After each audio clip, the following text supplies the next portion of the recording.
Hi everyone, I am Ashish Singh.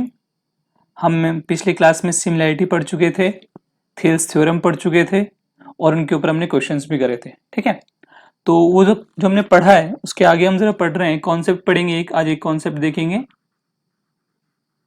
ठीक है, ये जो कॉन्सेप्ट है इसके ऊपर ऑलरेडी हमारे पास 2016 मेंस में क्वेश्चन आ चुके हैं और हमारे पास कैट के अंदर भी इसका क्वेश्चन आया था। कैट के पहले आया था, उसके बाद हमारे पास 2016 मेंस में सीजीएल में क्वेश्चन दिया गया। ठीक है, क्या कॉन्सेप्ट है?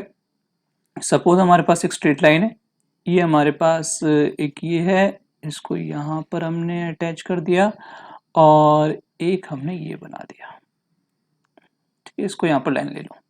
सपोज ये हमारे पास ए है, ये हमारे पास बी है, ये हमारे पास सी है, ये हमारे पास डी है। ओके, ये हमारे पास एक लाइन यहाँ भी खींच लेता हूँ और ये हमारे पास पी है और ये हमारे पास क्यू है। क्लियर? ये हम इसके ऊपर कॉन्सेप्ट के ऊपर बात करेंगे। अच्छा, उसने ऑलरेडी दे रखा है, क्या दे रखा है कि जो हमारे पास ए बी है वो पैरेलल है पी क्यू के और पैरेलल है सी डी। ये तीनों के तीनों हमारे पास क्या है? पैरेलल है, मतलब ए बी पी क्यू और सी डी हमारे पास क्या है? पैरेलल है। ये सारी की सारी चीजें हमारे पास पैरेलल है।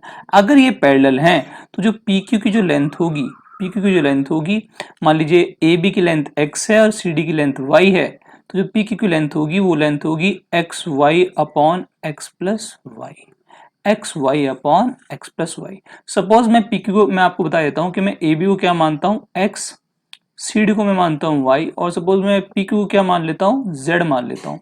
तो हमारे पास जो z की लेंथ आएगी वो X Y upon x plus Y आएगी। मतलब कहने की बात ये है, z इसको ढंग से लिख लेते हैं, z मतलब हमारे पास A B into C D upon A B plus C D, ये हमारे पास लेंथ आएगी। ठीक है, अब ऐसा हुआ क्यों? इसका रीजन क्या है? इसके पीछे का जरा प्रूफ देखते हैं, इसका ना प्रूफ देखते हैं, इसका प्रूफ क्या है जिससे आपको समझ आए और एग्जाम में आप इस क्वेश्चन आराम से कर पाए। प्रूफ देखते हैं इसका। क्या प्रूफ है? हमारे पास ये मैंने ट्रायंगल बनाया हुआ है ये, ठीक है, और यहां से आप क्रॉस, आपको क्रॉस देखना होगा इसके अंदर। बिल्कुल, ये ए बी है, ये हमारे पास, सपोज हमारे पास ये सी है और ये डी है, ये हमारे पास क्यू है और ये मैंने पी, और ऑलरेडी दे रखा है कि A B is parallel to P Q, ये गिवन है हमारे पास सी डी। ये सबके सब हमारे पास क्या दे रखे हैं? पैरेलल दे रखे हैं। अगर ये सारे सारे हमारे पास पैरेलल दे रखे हैं तो ये हमारे पास ए बी हो जाएगा पैरेलल पी क्यू के, और ये हमारे पास सी डी के। क्लियर? अच्छा, अब जरा ट्रायंगल बी ए सी के अंदर देखिए, ट्रायंगल बी ए सी के अंदर देखिए, ट्रायंगल बी ए सी मतलब ये वाला ट्रायंगल, ये वाला ट्रायंगल, ट्रायंगल बीएसी। ठीक है, ट्रायंगल बीएसी के अंदर देखिए हमारे पास जो पी क्यू है वो किसके पैरेलल है? ए बी के पैरेलल है। पी क्यू किसके पैरेलल है? ए बी के पैरेलल है। और अगर सिमिलैरिटी थ्योरम की तरह बात करें, सिमिलैरिटी थ्योरम पे बात करें, तो सिमिलैरिटी थ्योरम में हमारे पास, अगर मैं ट्रायंगल बीएसी में देखता हूं तो हमारे पास जो ये वाला एंगल होगा ये इस वाले एंगल के पैरेलल है, पी क्यू और ए बी कॉन्ग्रुएंट एंगल। अच्छा, ये वाला जो एंगल होगा ये इस वाले एंगल के बराबर होगा। ठीक है, और ये एंगल तो कॉमन है ही है, सी वाला, तो दोनों के दोनों सिमिलर हो जाएंगे एंगल एंगल एंगल से। सिमिलैरिटी है, इसका मतलब हमारे पास क्या हो जाएगा? अगर हमारे पास पी क्यू जेड है, ए बी एक्स है और सी डी क्या है? वाई है। ठीक है, दैट मीन्स अगर पी क्यू जेड है, P Q upon A B क्या है हमारे पास? एक्स, किसके बराबर आ जाएगा हमारे पास? सी पी अपॉन, पूरा पर हमारे पास क्या है? C B, C P upon C B. कोई दिक्कत? सीपी अपॉन सीबी, दिस, इसको मैं दूसरी इंक से ले लेता हूं, ये दिस सीपी छोटे वाला ट्रायंगल अपॉन होल बीएसी में, सीपी अपॉन सीबी, या क्या लिख सकते थे? CQ upon CA, CQ upon CA, सारे रेशियो बराबर होंगे CP upon CB BAC triangle के अंदर। ठीक है, ओके। दूसरे ट्रायंगल के अंदर देखते हैं, अगर मैं ट्रायंगल बीसीडी के अंदर देखूं, अगर मैं ट्रायंगल बीसीडी के अंदर देखूं, तो ट्रायंगल बीसीडी के अंदर अगर आप देखेंगे, ध्यान दीजिए, अगर मैं ट्रायंगल बीसीडी के अंदर देखूं तो बीसीडी के अंदर मतलब ये वाला ट्रायंगल, ये वाला ट्रायंगल देखो, तो बीसीडी के अंदर दो ट्रायंगल है, एक ये वाला बड़े वाला और एक छोटे वाला। तो बीसीडी ट्रायंगल के अंदर भी हम सिमिलैरिटी लगाएंगे, वही सिमिलैरिटी लगाई, और सिमिलैरिटी लगाएंगे तो हम देख सकते हैं उसके अंदर क्या आ जाएगा, हमारे पास आ जाएगा पीबी, पीबी ये वाली बात, पीबी अपॉन पूरा पूरा सीबी, किसके बराबर? ये आएगा हमारे पास जेड, z मतलब P Q upon C D, C D कितना है? y, तो z अपॉन y कितना आ गया? P B upon C B. ये हमारे पास फर्स्ट इक्वेशन है, ये हमारे पास सेकंड इक्वेशन। फर्स्ट और सेकंड इक्वेशन को प्लस किया, ठीक है, और हमारे पास क्या आ जाएगा Cp अपॉन Cb प्लस कितना P प्लस हमारे पास यहाँ प्लस आएगा plus Pb upon Cb। Cb नीचे कॉमन है, Cp plus Cb, Cp plus Pb, ये Cp प्लस Pb यही तो आ जाएगा। देखो ध्यान से देखो, हमारे पास Cp प्लस Pb कितना है, हमारे पास Cp प्लस Pb ये रहा, ये तो Cp रहा, ये रहा Cp जो मैंने ग्रीन किया है, ये तो मेरे पास Cp है, और Pb कितना है, ये रहा, तो Cp प्लस Pb कितना होता है Cb, तो ऊपर हमारे पास क्या बन जाएगा Cb upon Cb, that means 1। तो यहां से हमारे पास एक चीज निकल के आती है, क्या निकल के आती है कि z upon x plus z upon y is equal to 1, और अगर मैं इसमें z कॉमन ले लूं तो 1 upon x plus 1 upon y, इसको y लिख देते हैं, is equal to 1 upon z. ठीक है, तो हमारे पास आप देख सकते हैं यहाँ पर, तो z अगर मैं उल्टा कर दूं तो z की वैल्यू क्या आ जाएगी x Y upon x plus y. ये मैंने प्रूव कर दिया है कि हमारे पास z की वैल्यू क्या होती है X Y upon x plus Y, मतलब C D into A B upon A B plus C D. Clear, यही मैंने आपको पिछली शीट के अंदर बताया कि हमारे पास जो z की वैल्यू है, जो हमारे पास पी क्यू है, अगर ये z है तो हमारे पास z की वैल्यू क्या होगी x Y upon x plus y. ठीक है, चलो इसके ऊपर क्वेश्चन देख लेते हैं, एक क्वेश्चन देखते हैं उसके ऊपर। सपोज एक क्वेश्चन दे रखा है, मैं आपको पहले बता देता हूं कि A B is parallel to P Q is parallel to C D, और A B minus C D दे रखा है ऑलरेडी उसने कितना 72 सेंटीमीटर। अच्छा ये भी दे रखा है उसने कि बीपी इज, जो रेशियो है पीसी के साथ वो दे रखा है 5:3। उसने पूछा हुआ है पी क्यू की लेंथ क्या होगी, उसने पूछा हुआ है पी क्यू की लेंथ क्या होगी। जरा फिगर बना लेते हैं, फिगर बना लेते हैं। सपोज ये फिगर दे रखी है उसने, और यहां पर हमारे पास, ठीक है, ठीक है, ये दे रखा है, और हमारे पास ये ए है, ये हमारे पास बी है, ये हमारे पास सी है, ये हमारे पास डी है, ये हमारे पास पी है, ये हमारे पास क्यू है, और उसने क्या दे रखा है कि A B is parallel to C D is parallel to P Q, ये सारे पैरेलल है, ये हमारे पास पैरेलल है। ठीक है, अच्छा ऑप्शन दे रखे, मैं ऑप्शन दे देता हूं आपको 67.5 सेंटीमीटर, 60 सेंटीमीटर, 75 और 64। हमें PQ निकालना है। अगर हमें PQ निकालना है तो जरा ध्यान से देखिए, हमारे पास देखो ऑलरेडी दे रखा है ट्रायंगल, ये हमारे पास BP रेशियो PC जो दे रखा है, BP रेशियो PC कितना होता है 5:3, 5:3 दे रखा है। अगर मैं ट्रायंगल BCD के अंदर देखूं, ट्रायंगल BCD के अंदर, ये रहा ट्रायंगल BCD, ये जहां मैं पॉइंट करूं BCD, अगर मैं ट्रायंगल BCD के अंदर देखूं तो PQ हमारे पास किसके पैरेलल है CD के, तो मैं यहाँ पर एक सिमिलैरिटी थ्योरम के थ्रू बता सकता हूं कि हमारे पास जो PQ है, PQ अपॉन हमारे पास जो CD है, PQ अपॉन CD, वो क्या आएगा 5/8 आएगा, क्योंकि भैया BP और ये 5 और 3 है, ये 5 और 3 है। अगर हमारे पास ये 5 है तो पूरा हमारे पास कितना है 8 है, तो इसका मतलब PQ अपॉन CD भी कितना आएगा 5/8। ठीक है, अगर BP अपॉन ये किसके बराबर आएगा हमारे पास BP अपॉन BC के। ठीक है, बीपी छोटे वाला और बीसी पूरा बड़ा, तो 5/8, इसका मतलब PQ अपॉन CD भी कितना आएगा 5/8, इसको दिमाग में रखना है। अच्छा अगर मैं ट्रायंगल ABC के अंदर देखूं, ट्रायंगल ABC, अगर मैं ट्रायंगल ABC के अंदर देखूं तो ट्रायंगल ABC के अंदर देखिए हमारे पास ये 5 और 3 आ गया। अगर ये 5 और 3 आ गया है तो हमारे पास ये वाला पार्ट 3 PC कितना है फ्री है, तो हमारे पास ये ABC ट्रायंगल में हमारे पास क्या QP या फिर PQ ले लो, PQ अपॉन AB। अब PQ हमारे पास कितना है, PQ हमारे पास अगर मैं इस वाले ट्रायंगल के अंदर देखूंगा तो हमारे पास PQ किसको दिखाएगा, देखो ये 3 है, यहां से 3 है, और ये पूरा कितना है 8, तो हमारे पास PQ कितना दिखाएगा 3, और AB पूरा कितना है 8, 3/8 दिखाएगा, तो PQ upon AB is equal to 3/8। Okay, पर हमारे पास जो PQ है ये बराबर रहना चाहिए, हमारे पास PQ क्या रहना चाहिए बराबर रहना चाहिए। अगर PQ हमारे पास बराबर है तो देखो जरा ध्यान से देखना, इसको रब कर देते हैं जरा, PQ तो बराबर रहेगा ना, PQ लेंथ चेंज छोड़ना हो जाएगी, तो PQ को बराबर कर लेते हैं। PQ कैसे बराबर होगा, देखो PQ यहाँ पर भी, PQ यहाँ पर भी, PQ बराबर कर लेते हैं तो क्या होगा 15 बना लेते हैं, तो 5 3 है 15, 8 3 है 24। अच्छा PQ कितना है 15 है, तो 15 8 5 से इंटू करेंगे, नीचे भी 5 से, तो 40, तो AB कितना है 40 आया, यहाँ पर CD कितना है 24 यूनिट आया, और हमारे पास AB माइनस CD कितना है 72। तो हमारे पास देखिए AB माइनस, तो 40 यूनिट माइनस 24 यूनिट कितना आ जाएगा भैया 16 यूनिट, और 16 यूनिट कितना दे रखा है 72 सेंटीमीटर के बराबर दे रखा है। और हमें क्या निकालना है पी क्यू निकालना है। पी क्यू कितना है भैया हमारे पास, कितना यूनिट है 15 यूनिट है। पी क्यू हमारे पास 15 यूनिट है, तो एक यूनिट के बराबर कितना आएगा 72/16, और 15 यूनिट के बराबर कितना आएगा 72/16 इंटू 15।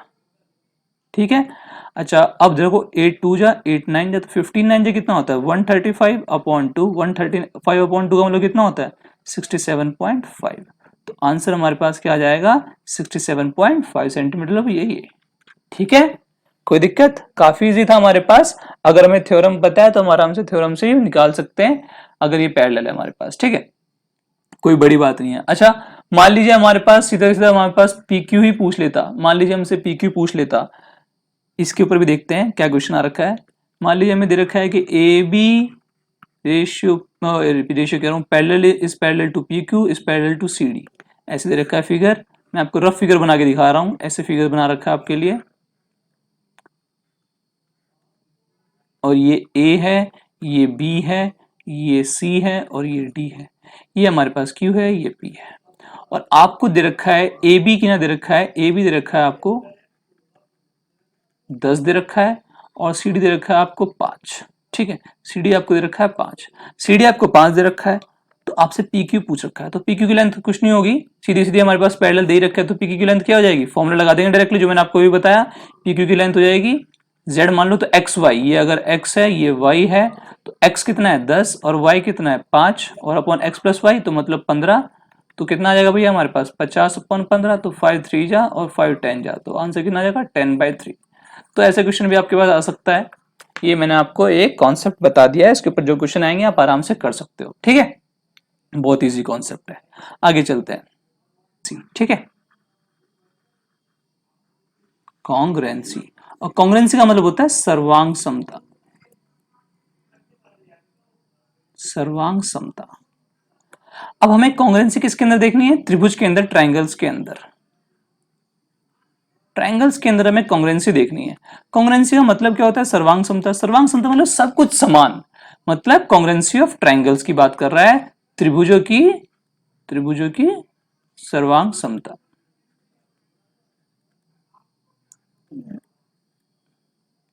ठीक है, सर्वांग समता, कॉन्ग्रुएंसी ऑफ ट्रायंगल्स क्या होता है हमारे पास, कॉन्ग्रुएंसी का मतलब क्या होता है, कॉन्ग्रुएंसी का मतलब होता है हमारे पास same shape,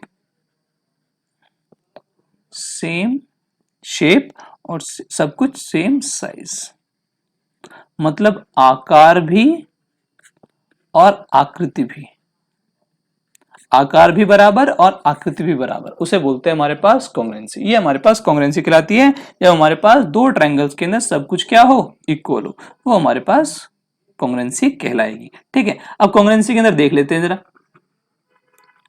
congruency, congruent triangle से बोलते हैं। सपोज हमारे पास दो ट्रायंगल है,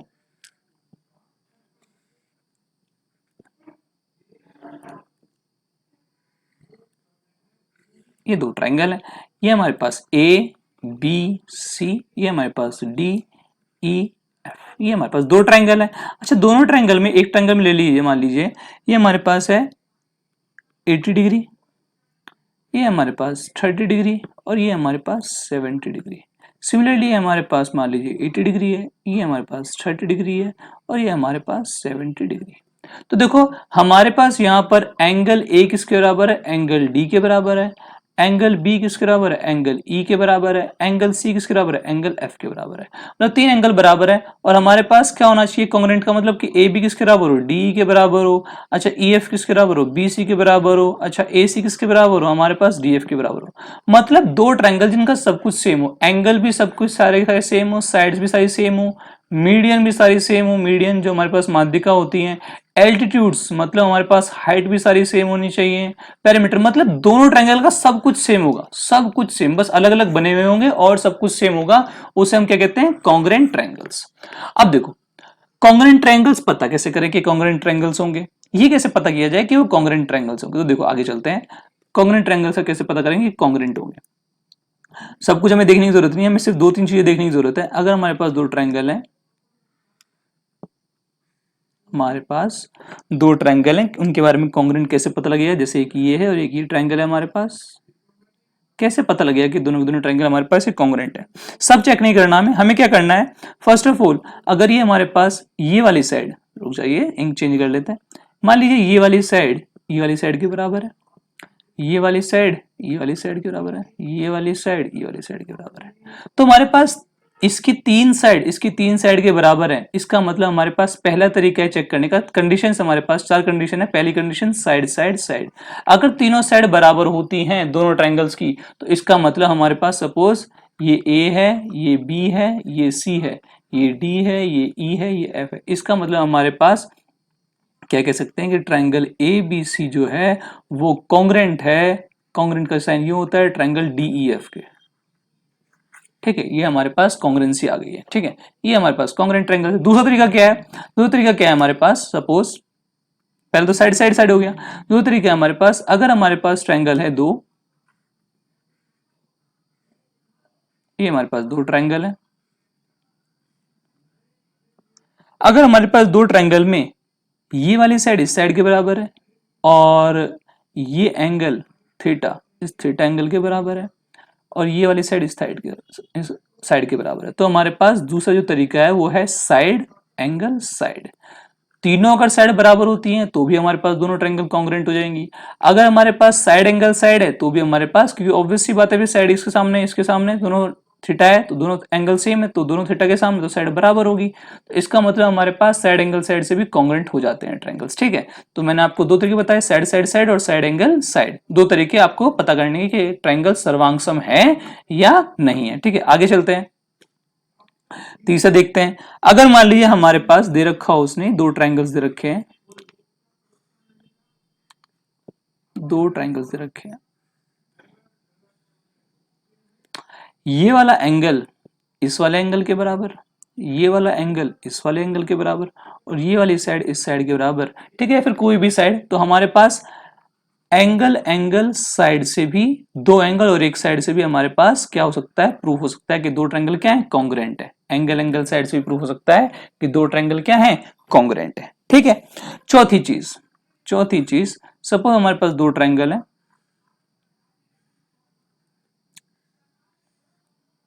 राइट एंगल हाइपोटेन्यूज और साइड, मतलब आरएचएस से। अब आरएचएस क्या है, राइट एंगल हाइपोटेन्यूज और साइड, मतलब ये राइट एंगल है, इसके अंदर भी है इसके अंदर भी है, हाइपोटेन्यूज दोनों के बराबर हो, और कोई भी एक साइड, या तो ये वाली या तो ये वाली, कोई भी ले लो, या फिर ये वाली, तो हमारे पास एक राइट एंगल हो, हाइपोटेन्यूज और साइड अगर दो ट्रायंगल में बराबर है तो वो भी क्या होते हैं, कॉन्ग्रुएंट ट्रायंगल्स होते हैं। तो मैंने आपको चार बताया, पहला बताया साइड साइड साइड से भी देख सकते हो, अगर दो ट्रायंगल की साइड साइड से तीन साइड बराबर है तो वो कॉन्ग्रुएंट होंगे, सर्वांगसम होंगे। दूसरा साइड एंगल साइड, मतलब एक साइड एक एंगल और एक साइड अगर बराबर होते हैं दोनों के दोनों ट्रायंगल कॉन्ग्रुएंट होंगे। तीसरा मैंने बताया एंगल एंगल साइड, तो हमारे पास एंगल एंगल साइड दो एंगल और एक साइड बराबर। चौथा मैंने बताया राइट हैंड साइड बोल या फिर राइट एंगल हाइपोटेन्यूज साइड, ठीक है। इसको ऐसे भी याद कर सकते हो आरएचएस को छोड़ के, जब से जिंदगी में सांस आई है सारी आस खत्म होगी, क्योंकि उसने अपने हाथों में, हमारे हाथों में क्या पकड़ा दिया है, 555 पकड़ा दिया है। कैसे भी याद कर लो, तुम्हारे ऊपर डिपेंड करता है, ठीक है। Side side side, side angle side, angle angle side और आरएचएस, ये हमारे पास तरीके हैं, ठीक है, कॉन्ग्रुएंट ट्रायंगल्स का पता करने के, ठीक है। चलो आगे चलते हैं, आगे चलते हैं। हमारे पास ये लाइन है ए बी, ये हमारे पास सी पॉइंट है, सी पॉइंट इसको दो बराबर भागों में बांटता है, सी पॉइंट इसको दो बराबर भागों में बांटता है। अब देखो बराबर भागों में बांटता है, एक ये लाइन एक ये लाइन एक ये लाइन एक ये लाइन, ये सारे के सारे मैं क्या बना रहा हूँ, जो भी मैं बना रहा हूँ ये बना रहा हूँ मैं बाइसेक्टर्स, समद्विभाजक, बाइसेक्टर्स। अब देखो सीरियल देने के लिए बहुत सारे बच्चे आएंगे, ये सारे सारे बाइसेक्टर्स हैं, उस एग्जाम को क्लियर करने के लिए बहुत सारे बच्चे आएंगे, बट एक बच्चा ऐसा होगा जो क्लियर भी कर जाएगा अच्छे नंबर से, और उसे कहलाएंगे हम, उसे कहेंगे हम, इसको ढंग से बना देते हैं अच्छा से लगे इससे,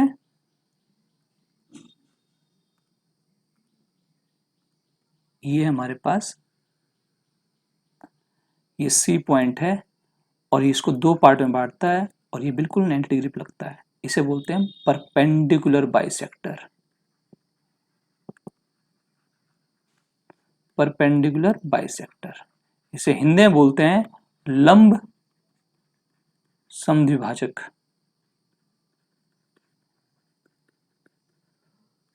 लंब समद्विभाजक, ठीक है। मतलब एक ऐसे लाइन सेगमेंट को दो बराबर भागों में बांटे, किस पे, 90 डिग्री एंगल पे, ठीक है। उसे बोलेंगे हम perpendicular bisector. Clear, perpendicular bisector बोलेंगे। इसमें हमारे पास AC किसके बराबर है, BC के बराबर है। AC किसके बराबर है, BC के बराबर है, ठीक है। अब आगे देखो इसके अंदर एक चीज, सपोज हमारे पास एक लाइन है AB, ठीक है, और ये हमारे पास परपेंडिकुलर बाइसेक्टर है, ठीक है। मान लो, क्योंकि ढंग से बन तो रहा नहीं इस पे। अब मान लीजिए कि ये परपेंडिकुलर बाइसेक्टर है, इस पे एक पॉइंट है O, कोई भी पॉइंट ले लो, GF, कुछ भी पॉइंट ले लो, O। मैंने A से O को मिलाया और O से मैंने B को मिलाया, ठीक है।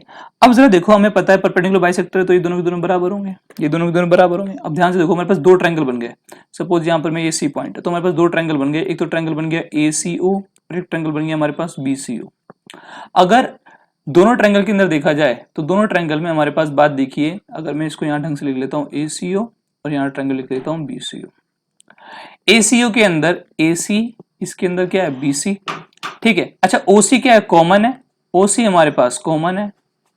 दूसरा हमारे पास यहाँ पर ये जो इसके अंदर हमारे पास OCA एंगल है वो क्या है, 90 डिग्री है, और वो उसके अंदर भी क्या है हमारे पास OCB है। तो हमारे पास दो तो साइड हमारे पास और एक एंगल, तो साइड एंगल साइड से हमारे पास triangle ACO is congruent to triangle BCO। दोनों के दोनों ट्रायंगल क्या है, कॉन्ग्रुएंट है, मतलब दोनों ट्रायंगल का सब कुछ क्या होगा, बराबर होगा। क्लियर है, इस बात को दिमाग में रखना, दोनों ट्रायंगल का सब कुछ क्या होगा, बराबर होगा। ये मैंने आपको ऐसे ही बता दिया, इंपॉर्टेंट बात है, ठीक है। चलो, कॉन्ग्रुएंसी की बात चली रही है तो एक और चीज सीख लेते हैं, क्या देखते हैं, आइसोसेलेस ट्रायंगल के बारे में थोड़ा सा जान लेते हैं। आइसोसेलेस ट्रायंगल का मतलब क्या होता है, समद्विबाहु त्रिभुज। समद्विबाहु त्रिभुज जिसकी दो भुजाएं समान हो उसे बोलते हैं समद्विबाहु त्रिभुज। कैसा लगता है दिखने में, अच्छा सा लगता है। एक मिनट रुक जाओ,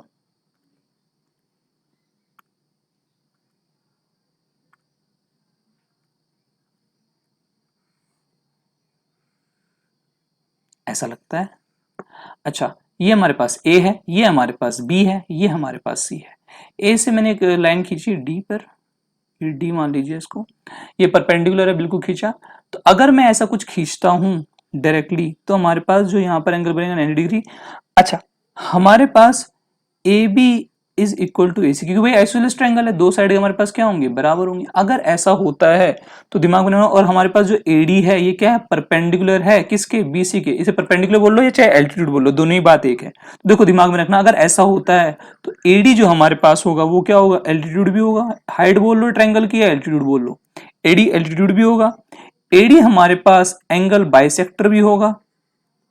एंगल बाइसेक्टर मतलब कोण समद्विभाजक, बताऊंगा पूरा, मैं बताऊंगा ये कोण समद्विभाजक मतलब ये एंगल अगर अल्फा है तो ये भी हमारे पास अल्फा है, ठीक है। मैं प्रूफ करूंगा भी, टेंशन मत लेना। अच्छा, एडी हमारे पास मीडियन भी होगा, एडी हमारे पास मीडियन भी होगा, इसका मतलब इस दोनों को इक्वल पार्ट में बांट देगा, इन दोनों को इक्वल पार्ट में बांट देगा, बीडी और डीसी। डी हमारे पास मिड पॉइंट हो जाएगा तो हमारे पास BD equal to DC, AD से दो भागों में बांट देगा, तो एडी हमारे पास मीडियन भी होगा। दूसरा, एडी हमारे पास परपेंडिकुलर बाइसेक्टर भी है, लंब समद्विभाजक भी है।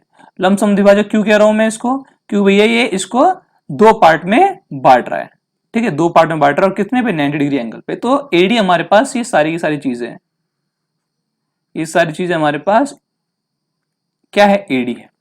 दिमाग में रखना, किसी भी आइसोसेलेस ट्रायंगल में जो हमारे पास एल्टीट्यूड हाइट होती है वही हमारे पास एंगल बाइसेक्टर भी होता है, वही हमारे पास मीडियन भी होता है, वही हमारे पास परपेंडिकुलर बाइसेक्टर भी होता है, ठीक है, वही हमारे पास मीडियन भी होता है, सब कुछ वही होता है, ठीक है। अब ऐसा हुआ क्यों, अब ऐसा ही हुआ क्यों, इसका जरा रीजन देख लेते हैं, इसका जरा रीजन देख लेते हैं। ये हमारे पास एक आइसोसेलेस ट्रायंगल है, ये हमारे पास एक आइसोसेलेस ट्रायंगल है, और ये मैंने क्या किया, हटा दिया ऊपर से, लग नहीं रहा। अब जरा मान लेना इसको, जरा एक काम करते हैं, इसको दोबारा से बना लेते हैं जिससे आपको हल्का सा सच्चा सच्चा सा लगे कि हाँ भाई ठीक सा बन रखा है। थोड़ा सा ठीक सा बन गया ये एडी। अब देखो हमारे पास ए बी जो है वो ए सी के बराबर है, क्योंकि भैया हम आइसोलेस ट्रायंगल में डील कर रहे हैं। ए बी हमारे पास किसके बराबर है? ए सी के बराबर है। ए बी हमारे पास ए सी के बराबर है। अब दो ट्रायंगल है हमारे पास, एक ट्रायंगल क्या है ए बी डी, और एक ट्रायंगल हमारे पास क्या है ए डी सी। अगर मैं ट्रायंगल इसमें ए बी है तो इसमें ए सी है, दोनों बराबर है। इसमें ये एंगल हमारे पास भी 90 डिग्री होगा। इसमें एंगल जो हमारे पास ए डी बी है वो इसके अंदर ट्रायंगल ए डी सी है। अच्छा ए डी जो है वो क्या है? कॉमन है। तो हमारे पास तीन चीजें, साइड एंगल साइड, तो मतलब साइड एंगल साइड से हमारे पास दोनों के दोनों ट्रायंगल क्या हो गए? ये हमारे पास दोनों के दोनों ट्रायंगल क्या हो गए? कॉन्ग्रुएंट हो गए। इसका मतलब हमारे पास दोनों के दोनों सर्वांग सम हो गए, दोनों के दोनों त्रिभुज। अगर दोनों के दोनों त्रिभुज हमारे पास सर्वांग सम हो गए हैं, इसका मतलब एडी तो कॉमन है ही, इसका मतलब बीडी किसके बराबर है? डीसी के बराबर है। बीडी अगर डीसी के बराबर है, क्योंकि दोनों के दोनों बराबर है भैया, हमारे पास सर्वांग सम सब कुछ बराबर होगा, तो बीडी अगर डीसी के बराबर है, इसका मतलब डी क्या है? मिड पॉइंट है। और डी अगर मिड पॉइंट है, अगर डी हमारे पास मिड पॉइंट है, दैट मीन्स हमारे पास क्या हो जाएगा? एडी क्या हो जाएगा? मीडियन हो जाएगा। डी अगर मिड पॉइंट है तो एडी हमारे पास क्या हो जाएगा? मिड क्या हो जाएगा भैया? हमारे पास मीडियन हो जाएगा।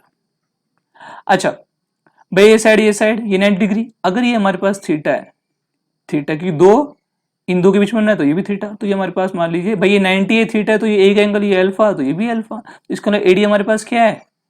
हमारे पास एंगल बाइसेक्टर भी है, एंगल बाइसेक्टर भी है। और यहाँ देखिए 90 डिग्री बना हुआ है, और 90 डिग्री पे जो एडी है किसको काट रहा है? बीसी को। इसको एडी हमारे पास परपेंडिकुलर बाइसेक्टर भी है। बाइसेक्टर तो है ही एडी, साथ साथ परपेंडिकुलर बाइसेक्टर भी है, क्योंकि 90 डिग्री पे काट रहा है। क्लियर है? ये हमारे पास प्रूफ है इसका, ये हमारे पास प्रूफ है इसका कि हमारे पास AD perpendicular bisector, angle bisector, median और एल्टीट्यूड तो है ही भैया। जब हमारे पास टोटल सीधा ऊपर से नीचे आ रहा है तो हमारे पास ये हाइट तो है ही, एल्टीट्यूड तो है ही है। ठीक है, ओके। एक बहुत ही इंपॉर्टेंट बात इसके आगे, बहुत ही इंपॉर्टेंट बात क्या? एक तो ये सीधी लाइन नहीं बनती इसके अंदर, देखिए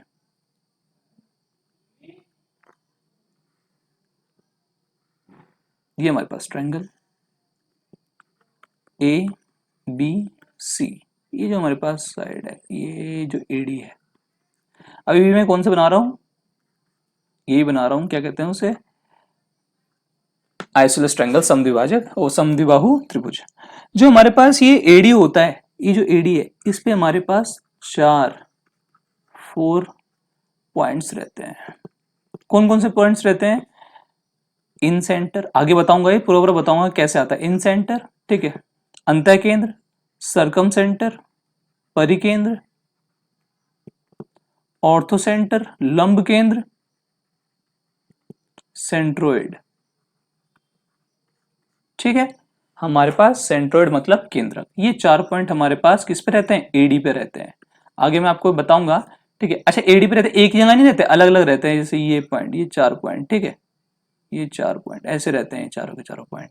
ठीक है, इक्विलेटरल ट्रायंगल पे सारे के सारे पॉइंट्स एक ही पॉइंट पे होते हैं, पर अभी हम आइसोलेस ट्रायंगल की बात कर रहे हैं, तो ये 4 पॉइंट ऐसे रहते हैं। इन सेंटर है, और सर्कम सेंटर है, ऑर्थो सेंटर है, और सेंट्रोइड। इसके बारे में आगे ढंग से हम डील करेंगे, जानेंगे। अभी इतना ही जानो। ठीक है, एक लास्ट चीज आगे बता देते हैं हम। लास्ट चीज देखिए, ये बहुत ही अच्छा कॉन्सेप्ट, इसके ऊपर क्वेश्चन आए हुए हैं, इसलिए मैं आपको बता रहा हूं। सपोज हमारे पास एक ट्रायंगल है ABC। अच्छा यहां से मैंने एक 90 डिग्री एंगल डाला, और यहां से भी डाला। ये मान लीजिए ये BD है और ये CE है, और ऑलरेडी दे रखा है क्वेश्चन के अंदर। क्वेश्चन क्या है मतलब, ऑलरेडी हमारे पास थ्योरम में दे रखा है कि जो BD है वो किसके बराबर है? CE के बराबर है। BD हमारे पास CE के बराबर है। अगर ऐसा होता है कि BD हमारे पास किसके बराबर होता है? C। देखो BD और C दोनों के दोनों क्या है? परपेंडिकुलर है, मतलब हमारे पास 90 डिग्री पे आके डाल रहे हैं। 90 डिग्री है हमारे पास, ये भी 90 डिग्री है, ये भी 90 डिग्री है। तो अगर 90 डिग्री पे डाल रहे हैं तो हमारे पास क्या होगा? AB किसके बराबर होगा? AC के बराबर होगा। AB किसके बराबर होगा? AC के बराबर होगा। अगर AB हमारे पास AC के बराबर होगा, दैट मीन्स ये ट्रायंगल कैसा होगा? आइसोसेलेस ट्रायंगल होगा, समद्विबाहु त्रिभुज होगा, आइसोसेलेस ट्रायंगल होगा। ठीक है, अच्छा इसका कन्वर्जेंस भी सच है। इसका कन्वर्जेंस सच मतलब उल्टा भी सच है, इसको प्रूफ करेंगे भी। रुक जाओ, कन्वर्जेंस सच है इसका मतलब, अगर मान लीजिए आपके पास ट्रायंगल में दे रखा हो A B is equal to A C, ये ए है, ये बी है और ये सी है। ए बी अगर ए सी के बराबर है तो ये जो बी डी आएगा और जो ये सी ई आएगा 90 डिग्री, ये बी डी और सी। अगर ए बी हमारे पास ए सी के बराबर है तो ऑटोमेटिकली हमारे पास बी डी किसके बराबर हो जाएगा, सी के बराबर हो जाएगा। बी डी हमारे पास किसके बराबर हो जाएगा, सी के बराबर हो जाएगा। ये तो हमारे पास कन्वर्जेंस मतलब इसका उल्टा भी सच होता है, ठीक है।